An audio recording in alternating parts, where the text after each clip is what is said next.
Hi, welcome back to the channel.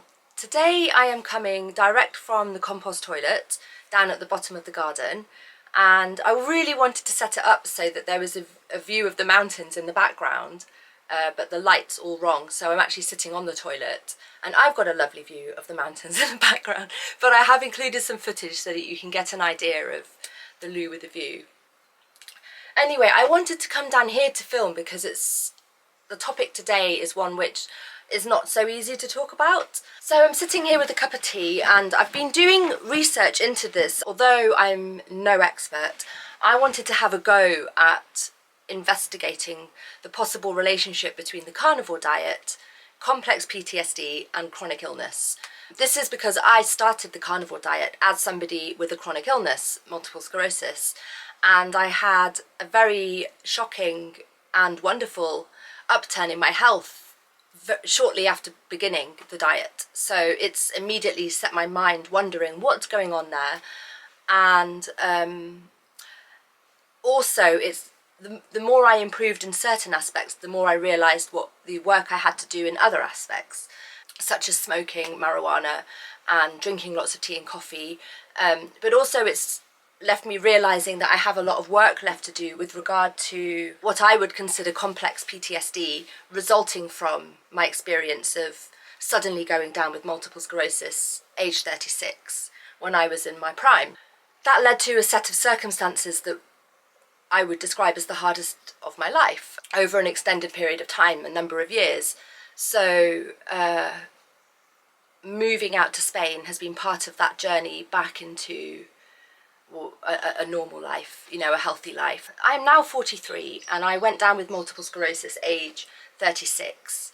That's 7 years, over 7 years with a chronic illness. And there's definitely, I would say, from the research I've done and from my own experience, a strong relationship between trauma and illness, whether that's the traumas come first and you become ill, or from your illness you develop trauma. They're very tightly interlinked. And I think in my case, perhaps I had complex PTSD before I went down with MS, but I don't want in this video to go into anything that happened before I got sick, because I don't think there's any value in going back into anything that took place before I got ill. I just would like to make the point that I do think that my MS didn't come out of nowhere. I don't think I'd resolved my previous issues before I got sick, so I think my unresolved issues and experiences that felt traumatic led to me eventually becoming sick with MS in the first place.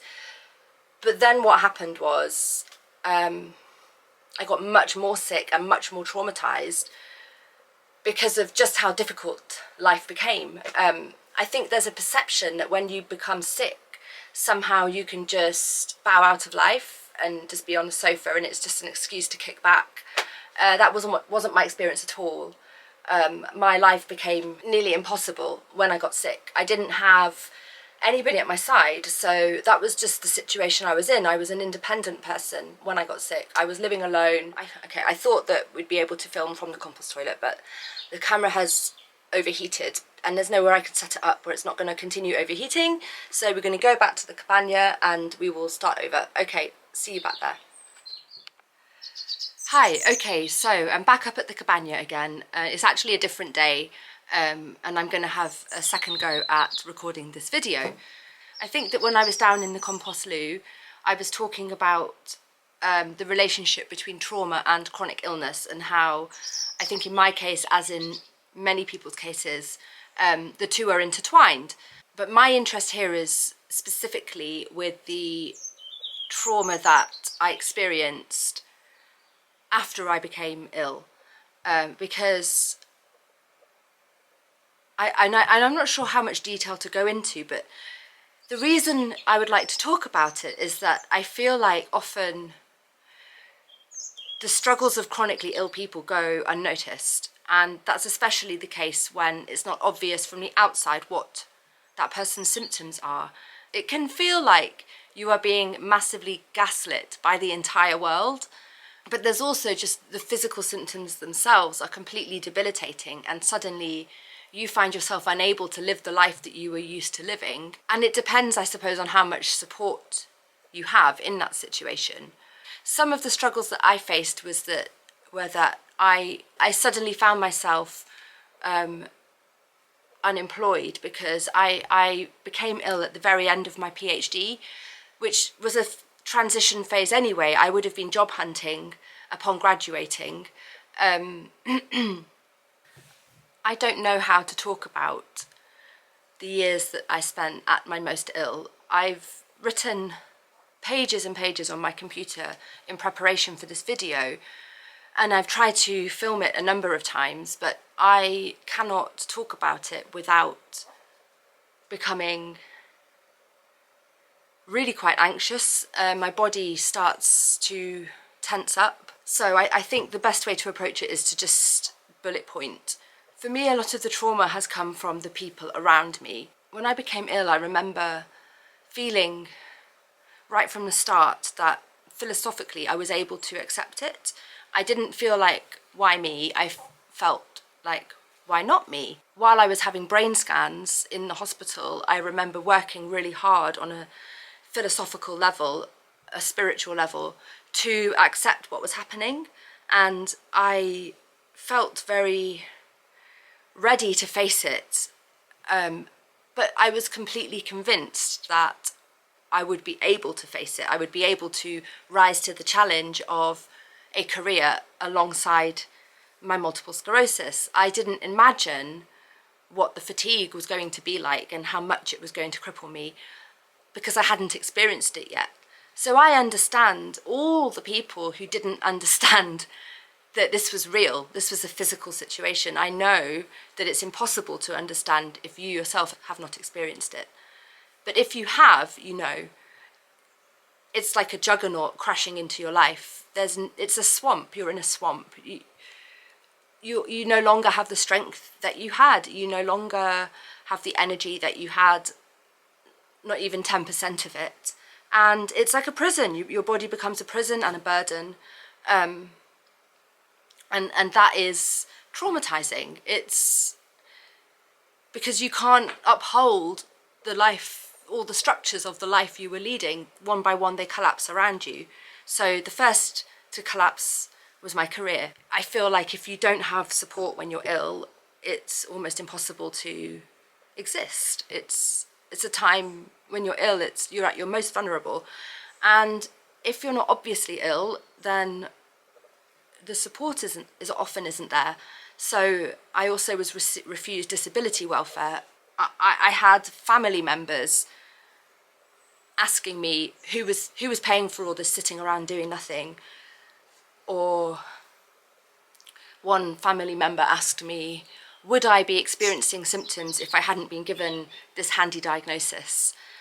I was essentially accused of being a liar. And I was ghosted, basically, by most of my friends. I don't have pretty much any of the friends that I used to have in my life. They've just gone. And those friendship losses were overnight upon my becoming ill. I was unable to rise to the challenge of socialising, and therefore I was left behind. What I experience is common to many people with chronic illnesses, and that's the reason I'm opening up a little bit about it. I would like people to understand who don't have a chronic illness just how traumatising it can be. Because I was refused disability welfare, I rented a room in my house out to Airbnb, and I was basically assaulted by one of the guests, and another lodger also meant that got the police involved, who's now in jail. Look, I'm not going. I thought I'd be able to talk a bit more about what happened after the onset of MS, but I actually don't find it very easy to discuss these events. I was just extremely vulnerable, and I didn't have anybody at my side, so I was put into situations that I was unable to handle, and that's what trauma is. It's when you're unable to process the events that are happening around you. So I felt like my entire life was in ruins and that I could not stay in England. So in order to give myself the best chance possible to get well again as much as possible, I decided to move to Spain. And I had to do it while I was still quite ill because of Brexit. So I felt like my circumstances forced me to move to Spain, or the universe guided me to move to Spain because it was the right decision and it has put me back in a position of strength. So it's just difficult to talk about the events leading up to moving to Spain. So I moved up the mountain, and in many respects my life improved. I was in a much cleaner, calmer environment. But this is the nature of trauma. It gets imprinted. Your experiences follow you. Your trauma is imprinted in your body, and certain wounds can be re-triggered at any point. So when I moved to Spain, I was not well psychologically. I was in a state of I felt like I was having to flee. It was more like I was shipwrecked on the shores of Spain. And then I crawled up this mountain and then just clung to it, because then the pandemic started. It's a chain of events that's really almost hard to believe.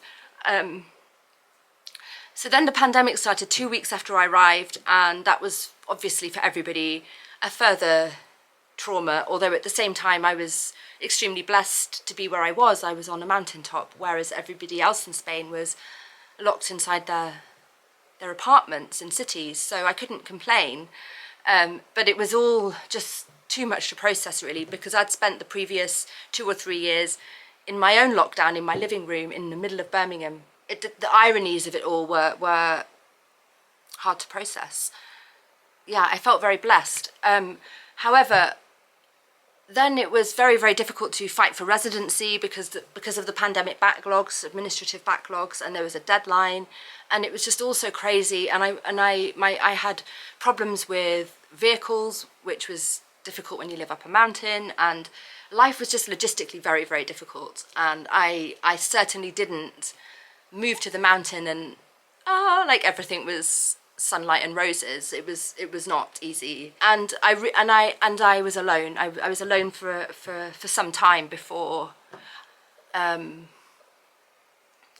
met Anthony, and that's when I became heavily dependent on marijuana for not only pain relief but to numb the pain of loneliness. I remember being extremely aware that my loneliness was almost like an illness in itself. I've never known that level of loneliness. I think in summary, the nature of my trauma has been the loss of my career, the loss of my social life, and loneliness. Not just loneliness, but abandonment. That's been what I've emotionally felt like I was experiencing. Whether that's objectively true or not, that was what the trauma was focused on, was this feeling of abandonment, loss and loneliness. Okay, so we could talk at length about why it is so traumatizing to have a chronic illness. That's the only point really that I'm trying to make, that when becoming ill with a chronic illness, your life does not get easier. It's not a passport to a life of leisure.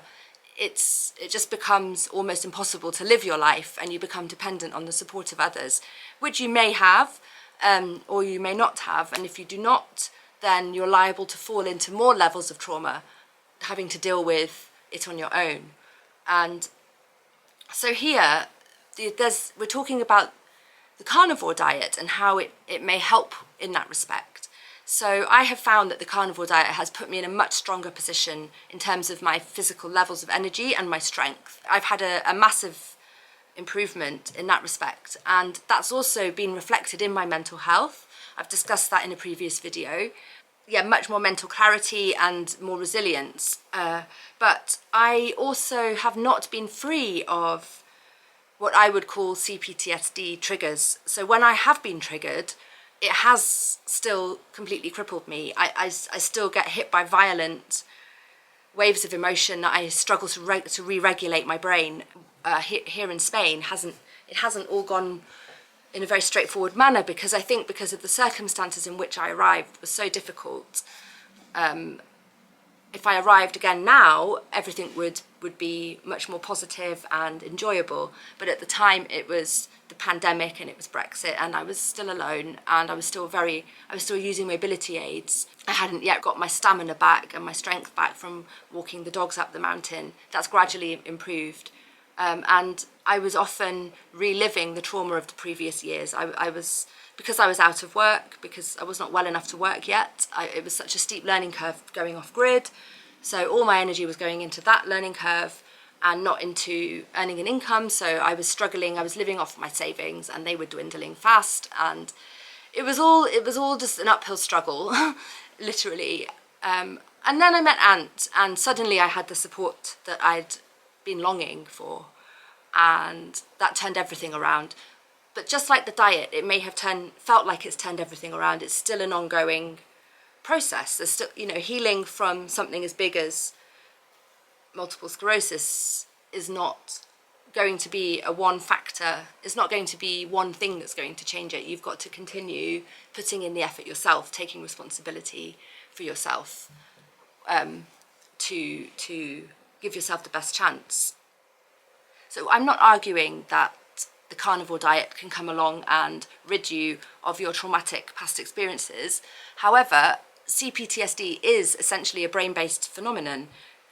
It's your body and brain are holding these traumatic experiences as if they're still happening, and that they're triggered by it's to do with memory. It's all connected with memory. So you've got the prefrontal cortex and the amygdala, and the prefrontal cortex is executive function and the amygdala is the emotional processes, so fear, anxiety, the stress response. So what we want is for those to be back into balance again. And with CPTSD, the amygdala is mistakenly triggered into flight or fight mode over and over and over again, as if the traumatic event is still happening. So we need to re-regulate the brain when that triggering occurs. Oxidative stress is what triggers this amygdala reaction, and that is connected to the mitochondria. That's when they are impacted by that. They are unable to function properly, and then you lose energy because without mitochondria functioning properly, our energy sources are not properly converted into, I think it's called ATP, which is essentially like what fuels the body. So the carnivore diet, being anti-inflammatory on the one hand, but also providing fat to the brain on the other, is going to just get your brain functions oiled up, I suppose. In terms of the mitochondria, it's not just the fat that you're consuming, it's the fasting element of the diet, because the mitochondria, what boosts mitochondrial function is a calorie restriction. So those periods of fasting is when your body can process everything that it has and give you more energy overall. So I think that that's just as much an important part of the diet for controlling PTSD. Okay, so the camera overheated again. We've had like 3 really hot days, so it was fine because we're at the conclusion anyway. I just want to wrap up. So really, what I've been getting at from a variety of different angles is that trauma is an energy problem, and our energy comes from our mitochondria that's in our cells. And from the research I've been doing, it's actually our nervous system that contains the most mitochondria. They are much more sensitive to energy issues, and when something affects the nerve cells' ability to respond to stress, that sends us into the physiology of trauma. So helplessness, powerlessness, that's the trauma response. It's all integrated and it all affects the nervous system. That's the message of the research that I've been doing. The mind and body are an integrated system, and life stress and traumatic experiences makes us more susceptible to toxins, neurotoxins. And mitochondria are pivotal to our understanding of trauma. If we have more energy and more resources, then we are more resilient in the face of trauma. And I am far from the only one talking about it. I'm going to put the links below that I've been drawing upon, but just to name a few people, there's Michaela Peterson, Gabor Maté, Dr. Terry Walls, Dr. Martin Picard. It's a really big topic, and there are many different approaches to it. And I personally do believe it's possible to heal complex post-traumatic stress disorder. But I think that because the body and mind are so intertwined in such a complex manner, that in the context of chronic illness, the cascade of physical symptoms you're experiencing needs to be treated before you can stand a chance to get on top of your mental health. And to be able to get back on top of your physical symptoms, you need a strong support network, stable finances, a comfortable environment, sunlight, a good diet, gentle exercise. There's so many things that you need to be able to approach your physical symptoms. But from my experience, diet is absolutely key. And I think that it's hard to heal if you haven't addressed your diet, if you have a poor diet. And that can just be eliminating processed foods and your sugar intake. You can just start there. But from my experience on the carnivore diet, it's addressed many of my physical symptoms, and that's put me back in a position where I can now start looking at my nervous system problems. And then once you're in that position, which I would say I am in now, I'm very, very grateful to be in that position.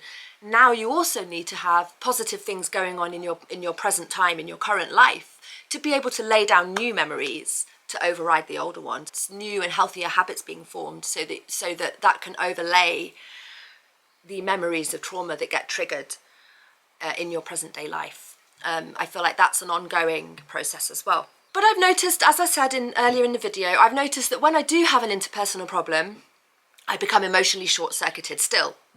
It's like my engine floods. And it can stem from something so small that the other person involved might not even notice it. So it could just be a passing judgment of me as a lazy pot smoker. But that will put me out for a good 2 days, and I will be consumed by anger and depression. And when it's a big stress, it can actually feel as though my life is in danger, which is how I felt when I was at my most ill. It felt life-threatening.